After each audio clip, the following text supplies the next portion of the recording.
오늘 우리에게 주신 하나님의 말씀은 욥기 29장에서 32장까지의 말씀입니다.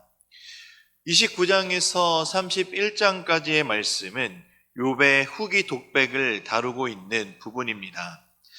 3장의 초기 독백은 4장에서 27장까지 이르는 3차에 걸친 긴 논쟁을 촉발시킨 시점이 되었습니다.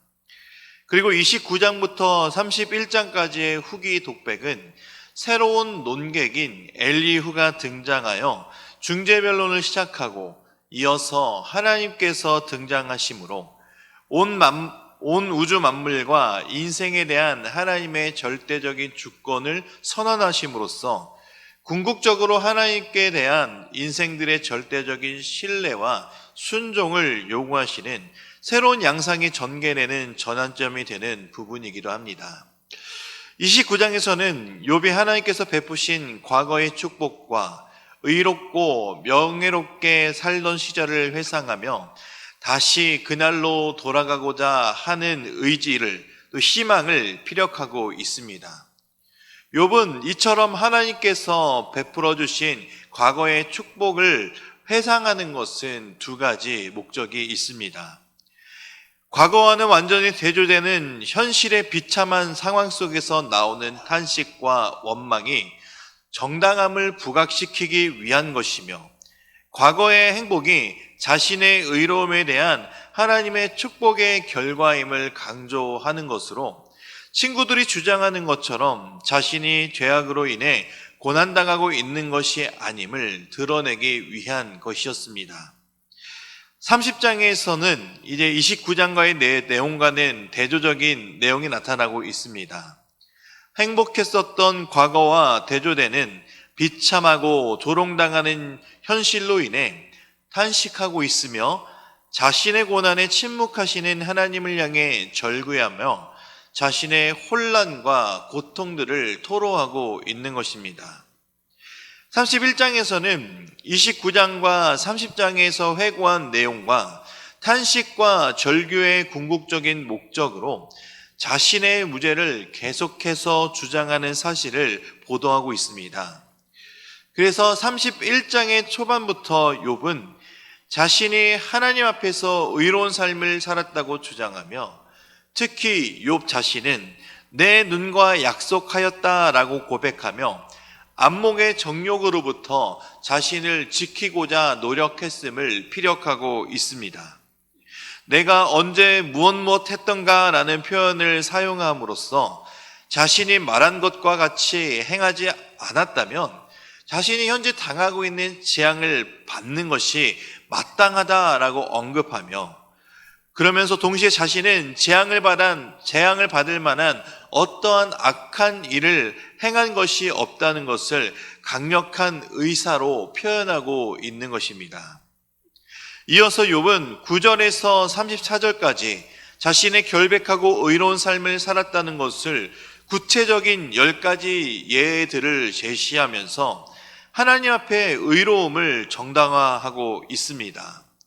그렇지만 욥 자신의 고통스러운 현실이 특정한 죄목이나 상대적 의의 결핍에서 시작된 것이 아니라는 점에만 집착하며 지나칠 정도로 자신의 의를 강조하는 이 모습을 또한 볼 수 있게 됩니다. 결국 이러한 욥의 자세는 하나님 앞에서 죄인일 수밖에 없고 허물이 있을 수밖에 없는 인간의 죄악된 본질을 간과한 자세로 결국 새로운 중재자인 엘리후의 비판은 물론 이후에 등장하시는 하나님으로부터 준엄한 책망을 받게 되는 빌미를 이 후기 독백에서 제공하게 됩니다. 32장입니다. 32장에서는 새롭게 등장하는 엘리후의 변론을 다루는 32장에서 37장까지의 내용의 시작인 부분이 바로 32장입니다. 32장은 1절에서 10절 그리고 11절에서 22절 두 문단으로 나눌 수가 있습니다. 첫 번째 문단은 엘리후의 등장에 대해서 나타나는데, 엘리후가 갑자기 등장한 것처럼 보이지만 이는 처음부터 그 자리에 같이 있었던 것을 이곳에서 알 수가 있습니다. 엘리후는 처음부터 이들의 논쟁이 시작될 때부터 있었으며 그들의 모든 논쟁이 끝날 때까지 그저 듣고만 있고 개입하지 않고 있었습니다. 그동안 참관자로 묵묵히 듣고 있던 엘리후가 갑자기 하나님을 변호해야 한다는 사명감에 이들 사이의 논쟁에 개입하며 변론을 하게 됩니다. 6절에서 10절에서 나오는 것처럼 엘리후는 지혜란 연로한 사람에게만 있는 것이 아니라 하나님의 영감을 받은 사람은 누구나 지혜를 말할 수 있다는 입장을 가지고 변론을 시작합니다. 이어진 다음 문단에서는 자신의 변론의 필요성과 공정성을 역설하고 있습니다.